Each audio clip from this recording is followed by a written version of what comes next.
کان میں کہنے لگا اپنی بیوی کے، دستور تھا عرب کا، مہمان اور میزبان اکٹھے کھایا کرتے تھے، اپنی گھر والی کے کان میں کہنے لگا کہ اس کے آگے کھانا رکھ دیں گے مہمان کے، جب یہ کھانا شروع کر دے گا کسی بہانے سے دیوا بجھا دیو، میں یوں ہی منہ کو خالی ہلاتا رہوں گا، یہ کھانا کھا لے گا، پیٹ بھر جائے گا اس کا۔ چنانچہ کھانا آگے رکھ دیا، جو کچھ بھی تھا، اس نے کھانا شروع کیا کہ جی آپ بھی کھائیں، کہ ہاں ہاں میں بھی کھا رہا ہوں۔ بس یوں ہی کھانے میں بھی ہاتھ لگائے، منہ کو بھی ہاتھ لگائے اور منہ کو چلائے بھی برابر، بیوی نے چراغ بجھا دیا۔ یہ عمل تو صحابی کر رہا اپنے گھر میں، ادھر قرآن کریم نازل ہو گیا محمد کریم صلی اللہ علیہ وسلم کی ذات پہ، فرمایا وَيُؤْثِرُونَ عَلَىٰ أَنفُسِهِمْ وَلَوْ كَانَ بِهِمْ خَصَاصَةٌ وَمَن يُوقَ شُحَّ نَفْسِهِ فَأُولَٰئِكَ هُمُ الْمُفْلِحُونَ۔ اور میرے محبوب مبارک کو، تیری امت میں ایسے لوگ بھی ہیں جو اپنا منہ خالی ہلا رہا ہے، بیوی بھوکی بیٹھی ہے، چراغ بجھائے بیٹھی ہے اور اپنے ہاتھ کو خالی چلا رہا ہے، اور میرے بندے کا پیٹ بھر رہا ہے۔ اور میرے محبوب مجھے اپنی عظمت کی قسم، میں تیری ان دیوانوں پہ جنت واجب کر چکا۔ اب حضور صلی اللہ علیہ وسلم نے تو ان کو نہیں سکھایا تھا کہ تو جا کے ایسا کرنا، قدرتی مزاج ایسا بنا دیا تھا۔ ایک اور موقع آیا مدینے پاک میں، جنگی قیدی اور جگہ سے اسی طرح سے آئے، ایک صحابی ایک اور آدمی کو، جنگی قیدی کو کافر میں گھر لے گیا۔ بیوی کہنے لگی کہ ایک ہی آدمی کا کھانا ہے بس، انہوں نے کہا اس کو دے دو۔ وہ کافر جنگی قیدی کہنے لگا جی آپ بھی کھائیں، کہنے لگا بھی بات ہے صاف، ایک آدمی کا کھانا ہے، تو کھانا کھا، میں درخت کے پتے چبا لیتا ہوں۔ وہ کہنے لگا میں کھاؤں گا پتے، انہوں نے کہا تو رئیس آدمی ہے مکے کا، میں پرانا غریب ہوں، مجھے پتے چبانے کی عادت ہے، تیرے پیٹ میں درد نہ ہو جائے، میں عادی ہوں پتے چبانے کا۔ اس نے پتے چبا لیے۔ کافر مسافر اور مہمان جو تھا جنگی قیدی، اس کو کھانا کھلا دیا۔ دوسرے دن پھر ایسی نوبت آئی، اس نے کہا آپ بھی میرے ساتھ کھانا کھائیں، نے کہا نہیں بھائی تو کھا، میں پتے چبانے کا عادی ہوں۔ 2 دن تو اس کافر نے کھانا کھا لیا، اور جب تیسرے دن اس کے آگے کھانا آیا، انہوں نے کہا بھائی تو ہی کھا، بس اتنا ہی کھانا ہے، میں تو میاں بیوی ہم تو پتے چبا لیں گے۔ اور کہنے لگا مدینے والوں تم خود پتے چباتے ہو، دشمنوں کو کھانا کھلاتے ہو، آج میری بھی ایک شرط ہے، پہلے کلمہ پڑھا پھر کھانا کھلا۔ آج میری بھی ایک شرط ہے۔ 2 دن کے عمل نے کفر کو مٹا دیا، اسلام چمک گیا۔ 2 دن کے عمل نے، میرا تیرا 60 سال کا عمل ہے، کبھی کسی کافر کو مسلمان بنایا؟ الٹے ہی کام، ہر غلط، ہر معاملہ الٹا ہی ہے۔ ہر آدمی بیزار ہوتا ہے، یار دین تو کچھ نہیں، یار اسلام کچھ نہیں، یارو ایمان کچھ نہیں۔ اسی کو قرآن کریم نے للکار کے آواز دے کے فرما دیا لوگوں ایسی گڑبڑ نہ کرو ورنہ میں وہ خدا ہوں۔ فَأَخَذَتْكُمُ الصَّاعِقَةُ وَأَنْتُمْ تَنْظُرُونَ۔ جبریل امین نے ایک چیخ ماری، ساری قوم کے جگر پھٹ گئے۔ میں وہ خدا ہوں، لا ترکضوا وارجعوا إلى ما أترفتم فيه ومساكنكم لعلكم تسألون۔ لوگ مکان چھوڑ کے بھاگتے ہیں، ماحول چھوڑ کر بھاگتے ہیں، معاشرہ چھوڑ کر کے بھاگتے ہیں۔ خدا کہتا آؤ، جن مکانوں پہ تمہیں ناز تھا وہ یہ کھڑے بھاگ کر رہے۔ اسی کو قرآن کریم کہتا ہے ان الذین قالوا ربنا اللہ ثم استقاموا، وہ آدمی جس نے لا الہ الا اللہ محمد الرسول اللہ صلی اللہ علیہ وسلم پڑھا، اللہ کی توحید کا اقرار کر لیا، او میرے مالک تیرے سوا میرا کوئی مشکل کشا نہیں، حاجت روا نہیں، میرے دل کے بھید کو جاننے والا نہیں، میری بگڑی بنانے والا کوئی نہیں، اجڑوں کو بسانے والا کوئی نہیں، کھیتی کو آباد کرنے والا کوئی نہیں، ایک دانے سے سینکڑوں دانے بنانے والا تیرے سوا کوئی نہیں۔ کھیتوں میں جاؤ، کبھی یہ تو سوچو کہ کہ دنیا میں حکومتوں نے کتنے مل لگا رکھے ہیں، چینی کے، شکر کے کتنے مل ہیں، کتنے ڈیپو ہیں، پھر بھی قلت ہو جاتی ہے۔ اور یہ اللہ میاں نے کتنا میٹھا کیلے میں، سنترے میں، مالٹے میں، انگور میں، سیب میں، کبھی یہ بھی سنا کہ اللہ میاں کا شوگر مل فلاں علاقے میں لگا ہوا ہے؟ کبھی یہ تو دیکھو کہ یہ قدرت کاملہ کے سوا اور کون پیدا کر رہا ہے؟ فرمایا جس نے اللہ کی توحید کا اقرار کر لیا، محمد عربی صلی اللہ علیہ وسلم کی ختم نبوت کا اقرار کر لیا، خدا کے بعد خدا کوئی نہیں، مصطفیٰ کے بعد نبی کوئی نہیں، پھر قرآن نے شرط لگائی ثم استقاموا، پھر اس پر جمع رہے، ڈٹا رہے، یوں نہیں کہ کبھی ادھر لڑک گیا کبھی ادھر لڑک گیا۔ لوگ تو بدل جاتے ہیں، لوگوں کا کیا ہے؟ پچھلے سال کی بات ہے، یہیں مغرب کی نماز کے بعد گرمی کے موسم میں یہاں بیٹھا ہوا تھا باہر، آگے شہر کے وہ آدمی، وہ کہنے لگے جی ایک کام آئے ہیں۔ میں نے کہا کیا؟ کہ 25,000 روپے چوری ہو گیا ہمارا، بتاؤ ہمیں۔ میں نے کہا بھی مجھے کیا پتا؟ انہوں نے کہا نہیں سارا شہر کہتا ہے کہ قاری نہیں بتا دیتا ہے۔ میں نے کہا اچھا یہ یوں نہیں جانے کا۔ میں نے کہا پھر آدھے لوں گا۔ 25,000 گم ہوئے ہیں نا، 12.5 میرے 12.5 تمہارے۔ کہنے ہیں دیکھو نا جی بال بچے چھوٹے چھوٹے غریب بچے ہیں جن کے وہ پیسے ہیں۔ میں نے کہا اچھا میں بادشاہ لگا ہوا ہوں؟ انہوں نے کہا جی سودا مہنگا۔ میں نے کہا پھر کہیں اور چلے جاؤ۔ جتنا میں نے سمجھایا نہیں ماننا کہ اگر ہمیں یوں پتہ چل جائے مولویوں کو ولیوں کو تو پھر یہ لاکھوں کروڑوں پولیس والے رکھنے کی ضرورت ہے بھلا؟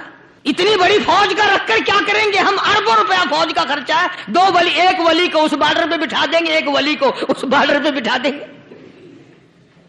پھر ہم بڑھانا دیں گے اولیاء کرام رجمت۔ ذہنیت مری گئی، سمجھ نہیں پاتے، دین کے قریب نہیں آتے لوگ، سمجھتے نہیں۔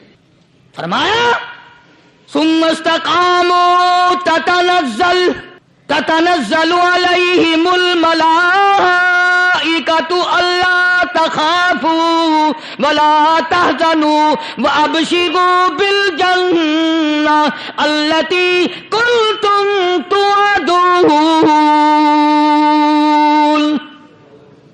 قرآن کہتا ہے ادھر ولی کی موت آتی ہے، ایسا آدمی جو اپنے کلمے پہ جمع رہے، شرک و بدعت کی لعنت سے بچے، کفر و نفاق سے بچے۔ ادھر موت آتی ہے، ادھر فرشتے کہتے ہیں گھبرانا، غم نہ کر، بہشت کے دروازے تیرے لیے سارے کھلے ہوئے۔ وَلَكُمْ فِيهَا مَا تَشْتَهِي أَنفُسُكُمْ وَلَكُمْ فِيهَا مَا تَدَّعُونَ۔ فرمایا ہم تمہاری ہر اس تمنا کو پورا کریں گے، ہر اس آرزو کو پورا کریں گے، جو مانگو گے وہی ملے گا، جو کہو گے وہی دیا جائے گا۔ نحن اولیاؤکم فی الحیات الدنیا وفی الآخرہ، ہم دنیا میں بھی تمہارے کارساز ہیں، ہم آخرت میں بھی تمہارے کارساز ہیں، ہم دنیا میں بھی تمہارے دوست ہیں، آخرت میں بھی تمہارے دوست ہیں، اور خدا کے یہاں وہ انعام ملے گا۔ اللہ غنی، رائی کے دانے کے برابر نیکی کی ہوگی، جب پہاڑوں کے برابر ثواب ملے گا تو آدمی حیران ہوگا، یا اللہ تیرے جیسا بینک تو کسی کا بھی نہیں۔ رائی کا دانہ لے کر پہاڑ واپس کر دیا، مالک نے نجات کا ذریعہ بنا دیا۔ فرمایا نزلا من غفور رحیم، یہ مہمانی ہے پروردگار عالم کی طرف سے۔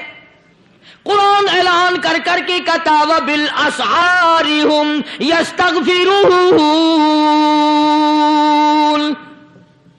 اللہ پاک فرماتے ہیں میرے بندوں کی نشانی یہ ہے کہ وہ آخری رات میں بڑے ویلے سحری کے وقت اٹھ کر استغفار کرتے ہیں، اللہ کے حضور میں معافی مانگتے ہیں، روتے ہیں، عاجزی کرتے ہیں۔ کہتا کہ ایک تڑپ سی دل میں امنگتی ہے، ایک درد جگر میں ہوتا ہے، ایک تڑپ سی دل میں امنگتی ہے، ایک درد جگر میں ہوتا ہے، ہم رات کو رویا کرتے ہیں جب سارا عالم سوتا ہے۔ سب لوگ سوئے ہوئے ہوں اور اللہ کا دروازہ کھٹکھٹا، اندھیرے میں مالک کائنات کے سامنے جھولی پھیلا، اپنی بگڑی کا سوال کر، اپنی مشکلات اس مالک کے سامنے پیش کر جو سارے جہان کا خالق و مالک ہے۔ عقیدہ بھی بناؤ، اعمال بھی بدلو، مزاج بدلو، طبیعتوں میں انقلاب لاؤ، اور لوگوں ان گھروں کو مسلمانوں والے گھر بناؤ۔ تم برا مان کے جاؤ یا بھلا مان کے جاؤ، میں اپنے عقیدے کی بات کو چھپاتا نہیں۔ جس گھر میں کوئی مرد عورت قرآن کے کھولنے والا نہیں، میں اس گھر کو مسلمان کا گھر نہیں کہتا، وہ چوڑے اور کراڑ اور سکھ کا گھر ہے۔ تمہیں یہ سکھایا کس نے ہے کہ مرنے کے بعد قرآن پڑھا جاتا ہے اور ساری زندگی میں نہیں پڑھا جاتا؟ یہ قرآن مردوں کے لیے تھوڑی آیا، یہ زندوں کے لیے آیا ہے۔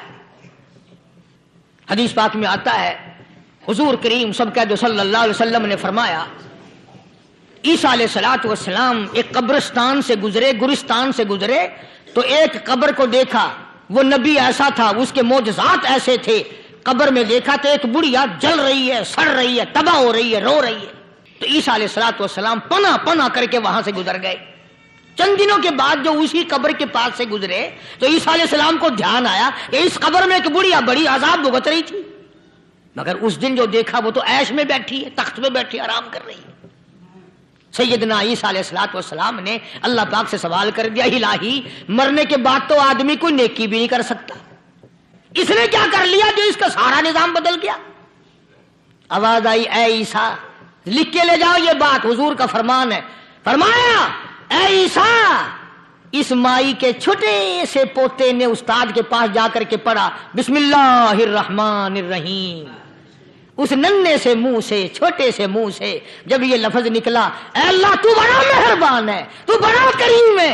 عیسیٰ چھوٹے سے منہ سے جب نکلا، وہ تو معصوم تھا، اس کے منہ سے جب نکلا نا کہ میں بڑا مہربان ہوں، میں نے اس معصوم بچے کے صدقے میں اس کی دادی پہ کرم کر دیا۔ اس کے نام میں بڑی برکتیں ہیں، اللہ کا نام لینے میں بڑی برکتیں ہیں۔ گڑ میں مٹھاس ہے، اللہ کے نام میں مٹھاس نہیں۔ ٹافیوں میں مٹھاس ہے، اللہ کے نام میں مٹھاس نہیں۔ تم نے چکھ کے نہیں دیکھا، اگر تم چکھ لو، خدا کی قسم دنیا کی کوئی چیز اچھی نہ لگے اللہ کے نام کے مقابلے میں۔ اللہ پاک مجھے اور آپ سب کو اپنا نام لینے کی توفیق عطا فرمائے، اپنے قرآن کی تلاوت کرنے کی توفیق عطا فرمائے، اور اپنا ذکر اور اپنا فکر اور اپنے شکر کی توفیق عطا فرمائے، اور اللہ پاک ہم سب کو یہ ہمت دے کہ مرتے دم تک ہم قرآن سے یاری کریں، قرآن سے وفاداری کریں۔ وآخر دعوانا ان الحمدللہ رب العالمین۔ پچھلے جمعے کی بڑی شاندار کیسٹ جو آپ لوگ خود سن کے گئے تھے، اور بھی سب کیسٹیں ہیں، بڑی اعلیٰ درجے کی اولیاء کرام کی، وہ بھی بیمار ہے یا اللہ سب کے دکھوں کو دور فرما دے، یا اللہ اپنے محبوب صلی اللہ علیہ وسلم کے صدقے میں سب کی تکلیفوں کو دور فرما، سب کی پریشانیوں کو دور فرما، سب کی نیک تمناؤں کو پورا فرما۔ یہ جتنے مرد عورت آئے بیٹھے ہیں یا اللہ ان کو قدم قدم پہ نیکیاں اور قبولیت عطا فرما، یا اللہ سب کے کاروبار میں، سب کی فصل میں برکت عطا فرما، یا اللہ سب کی نیکیوں کو اتنا بڑھا کہ ہمارے لیے ذریعہ نجات بن جائیں۔ یا اللہ ہم سب کے والدین کی مغفرت فرما۔ میرے حاجی صاحب کے لیے بھی دعا کرو، جس کا یہ سارا بٹا لگایا ہوا، اللہ تعالیٰ اس کی قبر کو جنت کا باغ بنائے۔ میری والدہ کے لیے بھی، سب کے والدین کے لیے دعا کرو، یا اللہ سب کی قبروں کو جنت کا باغ بنائے۔ جس کے عزیز رشتہ دار، اہلیہ، بھائی، بھتیجے، خاندان کے لوگ، وسیب کے لوگ جتنے بھی قبروں میں چلے گئے، یا اللہ سب کی مغفرت فرما، سب کے گناہوں کو معاف فرما، یا اللہ سب کو اعلی علین میں جگہ عطا فرما۔ یا اللہ اس مسجد کے، مدرسے کے جتنے لوگ خدمت گزار ہیں، مال و جان میں برکت عطا فرما، یا اللہ ان کو اتنا دے کہ ان کے گھر بھر دے۔ ہاں کوئی ساتھی بتلا رہے ہیں، کوکا کولا کا کوئی ساتھی ہے جہاں بھی ہے، اللہ تبارک و تعالیٰ سے کاملہ عطا فرمائے۔ یا اللہ ان سب کو حج بیت اللہ نصیب فرما، سب کو روزے رسول اللہ صلی اللہ علیہ وسلم کی زیارت نصیب فرما، بے اولاد کو اولاد عطا فرما۔ یا اللہ ہم سب کی اولاد کو نیک، صالح اور نمازی بنا، یا اللہ سب کی اولاد کو ہدایت عطا فرما۔ یا اللہ ہم سب کے گھروں کو نماز اور قرآن سے آباد فرما، مرتے وقت کلمے اور ایمان والی دولت عطا فرما۔ یا اللہ ہم سب کی عزت، آبرو، جان، مال اپنی امان اور اپنی حفاظت میں رکھ۔ یا اللہ ساری امت کی مغفرت فرما، سارے پاکستان پہ کرم اور فضل فرما، ساری مخلوق کے ساتھ یا اللہ رحم کا معاملہ فرما۔ یا اللہ ہماری دعاؤں کو نہ دیکھ، ہمارے اعمال کو نہ دیکھ، اپنے محبوب صلی اللہ علیہ وسلم کے صدقے میں تمام دعاؤں کو قبول فرما۔ صلی اللہ علیہ حبیبہ محمد وعلی آلہ واصحابہ اجمعین برحمتک یا ارحم الراحمین۔